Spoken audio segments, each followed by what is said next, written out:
প্রায়শই দেখা যায় যে আপনাদের কম্পিউটারে যে আপনারা কম্পিউটার যখন অন করতে যান, তখন আপনাদের কম্পিউটারে যে স্ক্রিনটি আছে স্ক্রিন সেটির মধ্যে আপনার নো বুট ডিভাইস অ্যাভেলেবল লেখা আসে। সেটি আসে হচ্ছে আপনাদের কম্পিউটারটা যখন আপনারা অন করতে যান।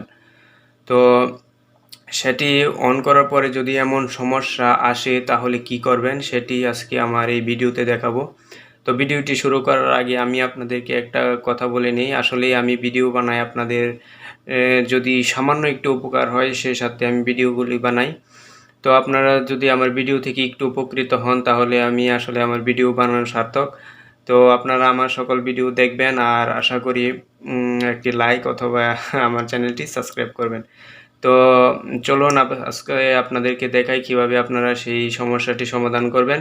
তো আমি সরাসরি আপনাদেরকে নিয়ে যাচ্ছি এখন কম্পিউটার স্ক্রিনে। তো চলুন শুরু করি আজকের ভিডিও। যদি আপনাদের পিসিটি এভাবে অন করার পরে আপনাদের যে স্ক্রিনটি আছে স্ক্রিনের মধ্যে যদি এমন আসে তাহলে আমরা প্রথমে কি করি, F1 প্রেস করি।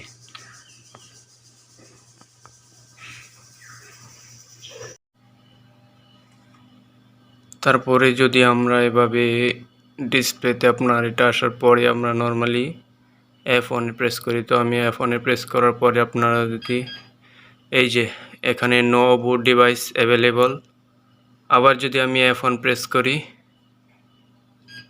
তাহলে দেখতে পাচ্ছেন আপনারা এখানে নো বুট ডিভাইস অ্যাভেলেবল লেখাটি আসছে এখানে। তো যদি এমন আসতে থাকে তো আমি লেখাটি আবার পড়ি। এখানে দেখেন লেখাটি আছে no boot device available, strike F1 to retrieve boot, F2 for setup unity and press 5 to run onboard diagnostics।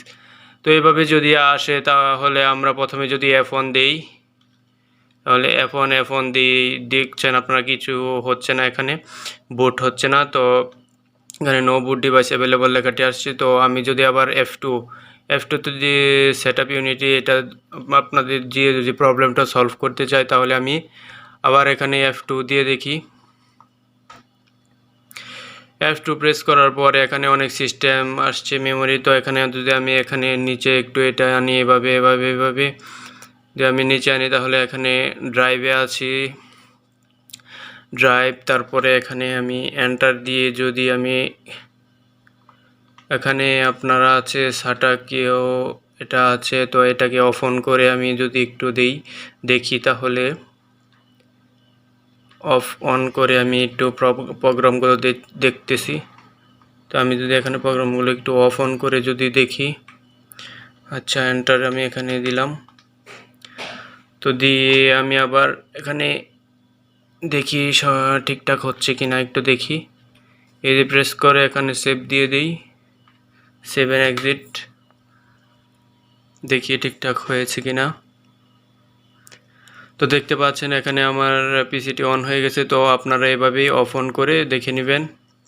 তো আমি এখানে আবার F1 প্রেস করি, তো হচ্ছে না, হলো না। তো নো বুট ডিভাইস অ্যাভেলেবল আবার এই লেখাটি চলে আসছে। আমি F1 প্রেস করার পরে আমার কম্পিউটারটি অন হচ্ছে না। তো যদি এই প্রবলেমগুলো এভাবে কন্টিনিউয়াসলি আসতেই থাকে তাহলে আপনারা একটু কষ্ট করে আপনার পিসিটিকে একটু রিস্টার্ট দিয়ে নেবেন।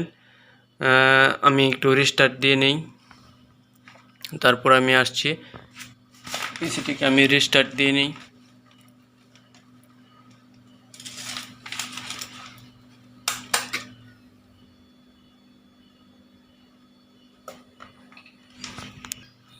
তো আমি আমার পিসিটিকে রিস্টার্ট দিয়ে নিয়েছি। রিস্টার্ট নেওয়ার পরে আমি আবার F1 প্রেস করি। এখানে